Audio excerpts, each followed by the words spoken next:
दुलाराय बर' फरायसा आफादनि 58थि गायसनथाय सान फालिनायनि हाबाफारियाव दिनैहाय बेयाव गेवलां मेल जदों आरो बे गोथार गेवलां आफादनिनो दैदेनगिरि बर' फरायसा आफादनि आफादगिरि बिथां दिपेन्द्रनाथ बर' लोगोसे बिथांनि लोगोसे जा बेयाव जौसाङाव बराय जाखानाय मानि जाखानाय बयबो गेदेमा नोंथांमोन आरो बे मेलखौ जाफुंसार होनो होननानै बेयाव नुजाफैनाय फोरोंगिरिफोर आरो बेनिफ्राय फरायसाफोर नोंथांमोनखौ आंनि गोसो गोरबोनिफ्राय आङो गिबियाव आंनि खुलुमनायखौ बावग्रोबाय। दुलाराय फरायसा आफादनि फाउन्डेसन डे बे दिना मानो होननानै बा जोंजों बा आंजों नांफादेरनाय मोनसे सोमोन्दो बेनिखायनो जाय गेदेमाफ्रा बे गायसननाय हाबाफारिखौ बिथांमोनहा मावलांदोंमोन बिथांमोनहा दिनै बांसिनानो संसाराव थांनानै गैलिया दङ होननानै बुङोब्ला मोजोमसेल' दंसै बेनि बिथोराव आंबो सासे बेनिखायनो आङो बे थांनानै थानाय आरो रुंसारि जालांनाय बे आंनि लोगोफोरखौ आंनि गोसो गोरबोनिफ्राय खुलुमनानै आङो आंनि बिबुंथिखौ बुंनो सानबाय। बिथांमोननि आत्माया जिउमाया सोरगोआव आलो गोजोनै थाथों। दा बेयाव दिनैहाय मेलाव जाय मानसिफोरखौ आं नुदों बांसिनानो फरायसा बेनिखायनो जोंनिनो आंगो रमान्टिक कवि उइलियाम वर्ड्सवर्थनि बाथ्रा फंसेया गोसोआव फैदों जेब्लानाखि बिथाङा मोनसे थाबायग्लांनाय समाव मोनसे बिलो फिसायाव फुख्रि फिसायाव डेफ'डिल बिबारखौ नुदोंमोन बिथाङा गोसो गोरबोनिफ्राय स्पन्टेनियासलि मोनसे बाथ्रा बुङो 10,000 at a glance खेबसेनो बे डेफ'डिलाव दस्रा गैया खालि डेफ'डिल बिबारल' जों साननोथ' हाया थेवबो बिथाङा 10,000 10,000सो दं नामनो दिनै बेहाय फरायसाफ्रा दङ 10,000 नङाबाबो 2,000आ दङ बेनिखायनो आं बुंनो सानदों 2,000 at a glance बे स्टुडेन्ट बे बिबारफ्रा जोंनि सिमां बे बिबारफ्रा जोंनि भिजन जों दा जि समाव सफैबाय जि थासारियाव सफैबाय बे थासारिजोंबो जोंनि आबै आबौनि जोंनि सिनियरफोरनि मोनसे सिमां जोंनि उन जोलैफ्रा बेबादि जानांगौ होननानै आरो बिथांमोननि साननायजों बिथांमोननि मावनायजों जों महर मोननाय साफा बिबार गांफा बिबार दं डेफ'डिल्स दा नोंथांमोनखौ लानानै आरोबाव बा नोंथांमोनहाबो इयुनाव माबा मोनसे साननाय माबा मोनसे भिजन माबा मोनसे सिमां नोंथांमोनहाबो थानांगोन बे सिमांनि मादाव बे भिजननि मादाव जों मिथिखायो जोंनाव साननानै लाखानाय दङ जे जोङो मास्टार रेस जानांगौ होननानै जा सिमां दं सिमां थाब्लानो जानाय नङा भिजन थाब्लानो जानाय नङा बेनि थाखाय जोंहा नांगोन डिटारमिनेशन जोंहा समायखिरा थानांगोन गोसोखौ गोरा खालामनानै जोङो मास्टार रेस जानांगोन होनदों मास्टार रेस बे थामसा बाथ्रा नामा बिलाय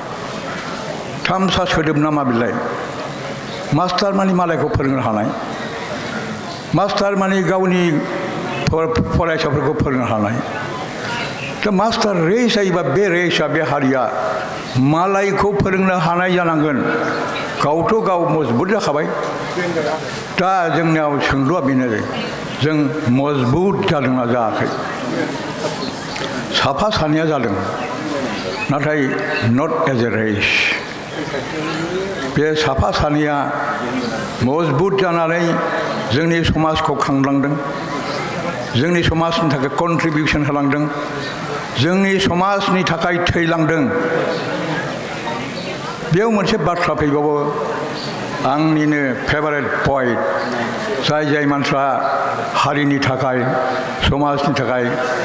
मानसि हारिनि गाहामनि थाखाय जिउखौ बावलांबाय बे बावलांनायाव उइलियाम बाटलार इट्स होननाय सासे आइरिश पइटआ मोनसे बिराद गिदिर सोदोब बुंलांदों टेरिफिक बिउटि बिउटियाथ' समायना बेयाव आरो मा गिथाव बाथाव जानांगौलाय टेरिफिक बिउटि गिथाव बाथाव समायनानो माने गिथाव बाथाव समायना जाखो बेयाव बुंनाय जादों जे आइरिशआव आयारलेण्डआव जेब्लानाखि आन्दलन जादोंमोन गावसिनि हारिनि थाखाय गावसिनि रावनि थाखाय गावसिनि मोनथायनि थाखाय बेयाव बयबो जिउखौ बावनो होननानै ओंखारबोदोंमोन फालो फालो जाय मानसिफोरखौ समाजनि मानसिफ्रा जौ फाग्ला सिखाव गाज्रि गाज्रि आखलनि मानसि ओरै होननानै मुगैयोमोन बे मुगैजानाय मानसिफ्राबो at the call of the nation माने हारिनि मानायाव आह्वान खालामनायाव लेंहरनायाव हांख्रायहरनायाव बिथांमोना लोब लोब फैनानै बे आन्दलनाव बयबो जगदान होदोंमोन आरो देरहासार खालामदोंमोन बेखौ नुनानै उइलियाम बाटलार इट्स बे खन्थाइगिरिया बुंदोंमोन टेरिफिक बिउटि जायखौ नोंसोर मुगैदों बिसोर मुगैथाव नङा बिसोर समायनासो समाजनि दा बेबादिनो जोङो साफ्रोमाबो हारिनि थाखाय माबा मोनसे गिदिर खामानि मावोब्ला होमबा बे जों बेखौ टेरिफिक बिउटि होननानै जोङो बुंनानै होनो हायो नाथाय बे नङा जे खालि मोनफाल' आयदायाव माबा आन्दलनाव जिउ गारनाय माबा मोनसे खामानिखौ मावनाय बेयावल' नङा गिदिर हाबा मावोब्ला सासे मानसिया बेबो टेरिफिक बिउटि जोंनि गेजेराव सासे आर्टिस्ट दंमोन महरगिरि जायनि नामखौ नोंथांमोनहा मिथिगौ शभा ब्रह्म शान्तिनिकेतनाव जेब्ला बिथाङा आर्ट ट्रेनिं लानो थांदोंमोन फरायहैदोंमोन आर्ट कलेजाव मोनसे एगजिबिसन जादोंमोन बे समाव नन्दलाल बस होननाय सासे बिराद गिदिर आर्टिस्ट दंमन रबीन्द्रनाथ ठाकुरनि शिष्य बिना आखुआ ओरैबादिमोन सावगारि नायनायाव बियो सिदा पेरेड लेभेल थाबायलाङोमोन ओरैल' नायलाङोमोन बियो नाथाय बबे मोजां बेबादि थाबायलांनायाव मार्च होनाय बादि पेरेड होलांनाय बादि मिलिटारि थांनाय बादि थाबायलांनानै शभा ब्रह्मनि बावलि होननाय मोनसे सावगारिखौ नुनानै दोम गसंहैदों आरो नायहाबदों टेरिफिक बिउटि होनदों बे समाव बिथाङा बे टेरिफिक बिउटिखौ उइलियाम बाटलार इट्स आरो नन्दलाल बस सानै मानसिनि खुगायाव ओंखारदों दा बिथाङाबो ओरैबायदि आर्टआव ओरैबायदि गोरोंमोन एक्सपार्ट जालांबाय जोंनि बिदा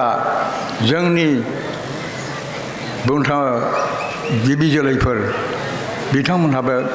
गोबां हाबा मावलांदों बे शभा ब्रह्मआ बे लाइनाव गावखौ जाफुंसार जिउ खालामनानै बेखौ बुंलांदों दा बाथ्राया बिदिनो जों जुदि मास्टार रेस जुदि जानो सानदोंब्ला जों माबायदियाव राफोद जानांगोन जोंनि साइस्थ'आबो राफोद जानांगोन जोंनि साननाय हनायाव राफोद जानांगोन फिजिकेल मेन्टाल स्पिरिचुवेल बे मोनफ्रोमबो आयदायाव जोङो बेलेन्स लाखियाब्ला जोंनि समायना जायाब्ला जों मास्टार जाया आरो साफ्रोमबो मास्टार जायाबा मास्टार रेस जानो हानाय नङा नाथाय जोङो मोगथां मुलुगाव मा नुनो मोनो बर'फ्रा एकदम थैलागासिनो दं गाज्रि जामोन आं रायखांनोसै थैलागासिनो दं मानो थैदों गुदि संनानै नायोबा बेराम होनदोंब्लाबो बेराम नङा मानो बेराम जादों जौ लोंनानै जुगे जोंनि अभिशाप बे जारिमिनाबो बेखौनो खोन्थादों दावहायाव जेसेबां देरदों जौ लोंनानै जेनदों दाबो थैगासिनो दङ बेखौनो जोङो असम्भब मोजां मोननानै बेखौ लोंहाबगासिनो दं थैगासिनो दं मस्ट इन्टारेस्टिं मोनसे आं काहिनि खिथानि नोंथांमोनहा खोनायोबा आसरित मोन खोथा सैथो बे क'क्राझारावनो बेनिफ्राय एसे आगोल भबानिपुर आरो बे माबा थिथागुरि बे एलेकायाव सासे हमिय'पेथिक डाक्टार दं बे हमिय'पेथिक डाक्टारनाव बिथांमोनहा गोदो रिफिउजा जानानै फैदोंमोन बेफोरथ' गासिबो फोथारजोबसोमोन न' बाङानो गैयामोन बे दखान मोनसे खुलिदों आरो बोसोरनि गेजेराव बिराद धनि जादों बेनाव सानसेखालि प्रश्न होनाय जादोंमोन जे नोंथाङा माबोरै एथ' खम समनि बिथोराव बे हमिय'पेथि डाक्टार जानानै बोरै इसिबां थाखा खामायनो हालाय अथच मानसिफ्रा रायलायो जार नायगौदि तार हमिय'पेथि जाहा जेबो गैजा रोङा बेसो हमिय'पेथिक डाक्टार जायोनो जार नाय गणगति तार हमिय'पेथि जेबो गैथारैनो हमिय'पेथि जेबो रोङा बियो खिन्थु हमिय'पेथिक फाननानै बे धनि जाबाय मोजाङै हमोब्ला बिथांमोन जे बे जायगायाव बारा मुलि लानाङा नाक्स भुमिखाल' मोनसे लानांगौ बे नाक्स भुमिखौ फाननानै धनि जानो हायो साफ्रोमबो बर'आ बेनाव हमिय'पेथि मुलि लांफैयो आरो बिसोरनि रगा जेखि जाया बे नाक्स भुमिखौ हरनानै बिथाङा बिसोरखौ सिकित्सा खालामो दानो जोंनि गुदि बेरामा मा दस्रा बेराम थानांगौ बे आलादा खोथा खिन्थु बांसिनानो बेसिकेलि जौ लानायनिफ्राय नाथाय बे जौ लांनायखौ बिभिन्न रोखोमै होबथानो हादों नाजादोंब्लाबो दासिमबो होबथानो हानाय जायाखै दा जों खिन्थु जों बेखौ डिटारमिन जानांगोन माखासे जिनिस दं जुदि बर' हारिया मोजां बहुद गोबां एकदम मोजां रेकर्ड दङ नाथाय गाज्रि रेकर्डआ बेनो जे जेनेरेसन टु जेनेरेसन जोङो जौ लोंबोनानै दुरबल जाबोबाय मावनो हायै जाबाय रुगुआ जाबाय बे जोंनि मोनसे थांब्ला बे अभिशाप हारिनि नोंथांमोना हयथ' मिथिया खारन बे जानानै थांनाय खोथा जों मिथिगौ जों खोनादों जों नुबोदों ब्रिटिश पिरियडआव बिभिन्न कारनाव माने बेबादि क्राइम खालामनायखाय जौ लानानै क्राइम खालामो क्रिमिनेल रेस होननानै डिक्लेरेसन होनो इभेन कंग्रेस गभर्नमेन्टआवबो नाजादोंमोन बेखौ उपेन्द्रनाथ ब्रह्मआबो मोगा मोगि जालांदों क्रिमिनेल रेस होननानै डिक्लेयार खालामदों मानि थाखाय बे जौनि थाखायनो नाथाय जों बेखौ जौखौ जों नागाराखै आरो दिनैनि दिनाव जुदिबो जों सानोब्ला गभर्नमेन्टआ डिक्लेयार खालामाब्लाबो जों बुंनो हायो पार्सेन्टेज हिसाबै जों जेरैबायदि जौ लोंदों जोंथ' बुंनो थाङोब्ला ड्राग एडिक्टेड रेस बुंनो थाङोब्ला अब्ला बे एफा गाज्रिखौ लानानै बजबना लानाय गाज्रि आखुखौ बजबना लानाय माबोरै मास्टार रेस खालामनो थाखाय सिमां नुदों नाम्बार वान कुइसन बेखौ बुंनांगौ बेखौ आं बुंखानोसै बुंनायनि समबो गैला बोराय जाबाय जोंहा प्रिन्सिपाल सिं सारा होनदों नोंथाङा 82 प्लास बोरै थांनानै थाखो होनदों सोंगासिनो दं बिथांखौ सन्देह दं बेहा गाव थांनानै थागोन ना थाया खिन्थु आं सानो बे गाज्रि आखल आखुखौ गारोब्ला मानसिया थांनानै थायो भिगरास एनार्जेटिक बेबादि जानानै थानो हायो दा बिनिखायनो आं खावलायो मास्टार रेस दानायनि थाखाय मोनसे सिमां दंमारोब्ला दानि उन जोलैया अब्ला जोंनि आफादफ्राबो बेखौ साननानै नायनांसिगोन जों how we will be able to become free from drug addiction number वानआ बेनो जोङो बिभिन्न अजुहात होनानै मा खालामो जोंनि फुजायाव नांगौ होनदों नङा फुजायावलाय मा बाहायो it is the miss application of belief बे आंनि लुबैनाया बेनो दा बेखौल' बुंनानै मा जोङो जोंनि उन जोलैखौ बुंनानै मा जानो गार्जियान्स आर फार्स्ट रेसपन्सिबल फर इट गार्जियानफ्रासो बिनि थाखाय दसि आं जेब्ला क'क्राझार गभर्नमेन्ट कलेजनि प्रिन्सिपाल जायो आं फ्रेशमेन ससियेल जाब्ला मोनसेल' खोथा बुंदोंमोन आं नोंसिनि मिसकन्डाक्टनि थाखाय for your misconduct I shall not punish you but I shall go to your father or grandfather. That's because they are my friends. आं नोंसोरखौ राया आं नोंसोरखौ बुवाबो किन्तु आं नोंसोरनि बिफा नङाबा बिबौ आं बिसोरखौ रायगोन मानोना बे निस्सय आंनि सासे सिनाखि मानसि जागोन आंनि बन्धु जानो हागौ जोंनाबो बेबादिनो जों उन जोलैनि खामानिखौ जों सानाब्ला जोंनि गार्जियान्सफ्रा they are रेसपन्सिबल they should shoulder दि रेसपन्सिबिलिटि आं बेखौनो बुंनो सानो दा जोंहा सोलोंनांगौ जों फिजिकेलि फिट जानांगौ दा अनेका जाबाय अनेका स्पर्ट्सआवबो नामखालाय बर'आ खालामखायो इन्टेलेक्सुवेल फिल्ड बहायबो जोंहा राजनितिबिद ओंखारबाय जों इन्टेलेक्सुवेल फाइट खालामनो थाखाय जोंहा जग्यता लाबाय नाथाय स्पिरिचुवेल फिल्डआव जों खिन्थु आवगायाखै स्पिरिचुवेल फिल्डआव जेब्लानाखि आवगायनो हागोन आरो बे दा लासै लासै हयथ' आवगायगोन बे थिङैबो जोंहा नोजोर होनांगौ थायो आरोखि फरायनायाव गोसो होनांगोन जोङो बिसोरखौ गाइड खालामगोन आरो गावनि भिजननि थाखाय मोनसे डिटारमिनेसन माने समायखिरा लानांगौ आरो बेखौ बेबायदिनो मावलांगोन गुबुन गुबुन समाव गुबुन गुबुन बाथ्रा बुंबाय दिनैहाय बर' फरायसा आफादनि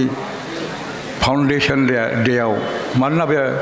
फरायसाफोरनि थाखायनो थांखि लानानै बेखौ खालामनाय बे हिसाबै फरायसाफोरखौ थांखिनानै बाथ्रा फंनैसो गोखाब्लाबो बुंनाय जाबाय समा बारा गैया आं बेखौनो बुंनानै